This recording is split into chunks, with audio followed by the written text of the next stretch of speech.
আসসালামু আলাইকুম ওরহমতুল্লাহ। ইন্নাল হামদুলিল্লাহ ওয়াসসালাতু ওয়াসসালামু আলা রাসূলিল্লাহ ওয়া আলা আলিহি ওয়া আসহাবিহি ওয়া মান ওয়ালা, আম্মা বাদ। সুপ্রিয় দর্শক, মাহে রমাদানের এই গুরুত্বপূর্ণ সময়ে আপনাদেরকে স্বাগত জানাচ্ছি আপি ম্যাঙ্গো পুডিং নিবেদিত সাওয়াল জাব অনুষ্ঠানে, powered by Baxy fabrics, co-sponsor RICL TMX। সুপ্রিয় দর্শক, ইসলামের নানা বিষয় নিয়ে বিভিন্ন প্রশ্নের উত্তর দিয়ে থাকি আমাদের এই অনুষ্ঠানে, আর আমরা এক একদিন এক একজন ইসলামিক স্কলারকে আমন্ত্রণ জানিয়ে থাকি। আজকে আমাদের সাথে মেহমান হিসেবে উপস্থিত আছেন দারুস সুন্নাত ফাউন্ডেশনের চেয়ারম্যান মুফতি সাইফুর রহমান সাইদি সাহেব। আসসালামু আলাইকুম ওয়া রাহমাতুল্লাহি ওয়া বারাকাতুহু। ওয়ালাইকুম আসসালাম ওয়া রাহমাতুল্লাহ। শাইখ কেমন আছেন? আলহামদুলিল্লাহ, আপনি কেমন আছেন? জি আলহামদুলিল্লাহ। শাইখ, শুরুতেই আমি আপনার নিকট আসতে চাই, আদর্শ সমাজ গঠনে ইসলাম কি বলে? আদর্শ সমাজ গঠনে আমাদের করণীয় কি, আসলে কিভাবে আমরা আদর্শবান হতে পারি বা আদর্শ সমাজ আমরা গঠন করতে পারি?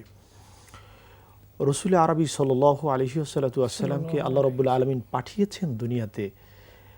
তার মধ্যে অন্যতম শ্রেষ্ঠ একটি কারণ হলো আদর্শ সমাজ গঠনের জন্য। রসুল আরবি সাল্লাল্লাহু আলাইহি ওয়াসাল্লামের জন্মের পূর্বে, অর্থাৎ তিনি যখন দুনিয়াতে আগমন করেননি, তখন জাহিলিয়াতের বর্বরতায় গোটা জাতি নিমজ্জিত ছিল। আল্লাহ জাল্লা শানু তার হাবিব প্যারা নবী মুহাম্মদুর রাসূলুল্লাহ সাল্লাল্লাহু আলাইহি ওয়াসাল্লামকে পাঠিয়ে এই জাতিকে, গোটা বিশ্ব মুসলিম উম্মাহকে, গোটা পৃথিবীর মানুষকে, শুধুমাত্র মুসলিম উম্মাহকে না, গোটা মানব জাতিকে একটি আদর্শ সমাজ উপহার দিলেন। আদর্শ সমাজ কিভাবে আমরা গঠন করতে পারি? দেখেন, একটা সন্তান যখন জন্মগ্রহণ করে, আল্লাহ রসুল সাল্লাল্লাহু আলাইহি ওয়াসাল্লাম বলছে যে যখন তোমাদের সন্তান দুনিয়াতে ভূমিষ্ঠ হবে, যদি সে ছেলে হয় তখন তার ডান কানে আজান দিয়ে দিবা এবং বাম কানে একামত দিয়ে দিবা, আর যদি মেয়ে সন্তান হয় তাহলে শুধুমাত্র ডান কানে আজান দিয়ে দিবা। এরপরে তুমি তার সুন্দর একটি নাম রাখবা, অর্থবহ নাম রাখবা, এরপরে তার আকিকা করে দিবা। এরপরে প্রথম কাজ হচ্ছে আল্লাহ এবং তার রসুলের সাথে পরিচয় করিয়ে দিবা। শাইখ, আমরা বিরতির পর আবারও আপনার থেকে শুনবো। জি, সুপ্রিয় দর্শক, সময় হলো একটি বিরতির পর আমরা আবারও ফিরে আসবো। ততক্ষণে আমাদের সাথেই থাকুন।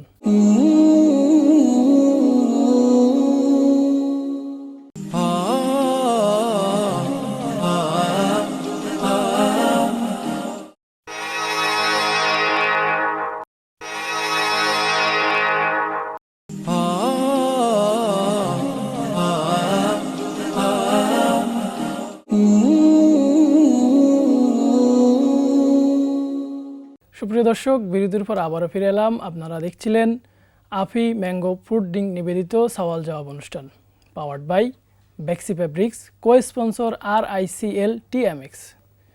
শাইখ, বিরতির পূর্বে আপনার নিকট থেকে আমরা শুনছিলাম, আমরা আবার আপনার কাছে আসব। আমাদের সমাজে আমরা যদি তাকাই, মাদক, নেশা, এগুলোর দ্বারা আমাদের সমাজ বিবর্জিত। এই সমাজকে কিভাবে মাদক এবং নেশা থেকে মুক্ত করা যায়? যুব সমাজকে কিভাবে আমরা ইসলামের দিকে নিয়ে আসতে পারি? এই জন্য প্রথমত কাজ হচ্ছে পরিবারকে সঠিক হতে হবে। পরিবারের কাজ হচ্ছে একজন সন্তানকে আল্লাহ রসুলের সাথে পরিচয় করিয়ে দেওয়া, ধর্মীয় মূল্যবোধের উপরে বিশ্বাস স্থাপন করা। আপনি যেই সমাজের হোক, যিনি মুসলমান তিনি ইসলাম ধর্ম অনুযায়ী চলবেন, যিনি হিন্দু ধর্ম অবলম্বী তিনি হিন্দু ধর্ম অনুযায়ী চলবেন। কারণ পৃথিবীতে কোনো ধর্ম নেই, যারা ধর্ম পালন করে থাকেন সকলেই কিন্তু শান্তির কথা বলে থাকেন। এরপরে হচ্ছে আপনার প্রশাসন, আইন শৃঙ্খলা বাহিনীর কাজ হচ্ছে এগুলো যাতে না হয় সেদিকে লক্ষ্য রাখা এবং ইমানের সাথে এগুলো দৃঢ়তার সাথে তাদের কাজ করা। রাষ্ট্রের এটি হচ্ছে একটি বড় দায়িত্ব। কারণ হচ্ছে আমরা বর্তমান সময় লক্ষ্য করছি যে এই মাদক দ্রব্যের কারণে অনেক প্রাণ ঝরে যাচ্ছে।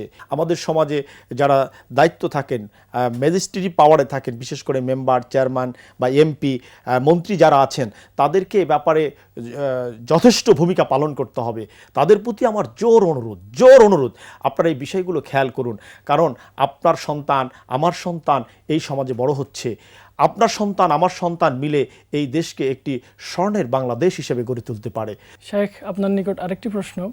আমরা আদর্শ সমাজ কিভাবে গঠন করব?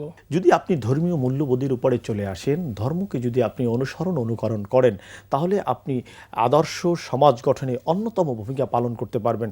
কারণ যে ব্যক্তি নামাজ পড়ে তিনি অন্যায় করতে পারেন না। কারণ আল্লাহ রসুল সাল্লাল্লাহু আলাইহি ওয়াসাল্লাম বলেছেন যে আসসালাতু মিফতাহুল জান্নাহ, নামাজ হলো বেহেশতের চাবি। আসসালাতু মেরাজুল মুমিনিন, নামাজ হচ্ছে মুমিনের মেরাজ। অর্থাৎ যিনি নামাজ পড়েন তিনি আল্লাহর সাথে সাক্ষাৎ করেন, আল্লাহর সাথে তার দিদার হয়ে যায়। তো এই মানুষটা অন্যায় করতে পারে না। এই জন্যে আপনাকে নামাজ পড়তে হবে, আপনাকে সত্যবাদী হতে হবে, আপনাকে অবশ্যই সত্যি কথা বলতে হবে। এরপরে শরিয়াত সম্মতভাবে আপনাকে জীবন যাপন করতে হবে। এই জন্যে ভালো পোশাক পরিধান করা, মিথ্যাকে ছেড়ে দেওয়া, 5 ওয়াক্ত নামাজ পড়া, রমজান মাসের রোজা রাখা, ধর্মীয় মূল্যবোধের উপরে বিশ্বাস স্থাপন করা এবং বেশি বেশি করে সমাজে সালামের প্রচলন করা, অন্যায়, অবিচার, জুলুম, নির্যাতন দেখে সেটাকে প্রতিরোধ করা, যে এটা করা যাবে না, তাহলেই এই সমাজ একটি সুন্দর সমাজে পরিণত হবে। শেখ, আপনাকে অসংখ্য ধন্যবাদ। আশা করছি আপনার কথাগুলোর দ্বারা আমাদের সমাজ উপকৃত হবে, আমাদের দর্শকরা উপকৃত হবে। আপনাকে অসংখ্য ধন্যবাদ কষ্ট করে এসে আমাদেরকে সময় দেওয়ার জন্য। আপনাকেও অসংখ্য ধন্যবাদ।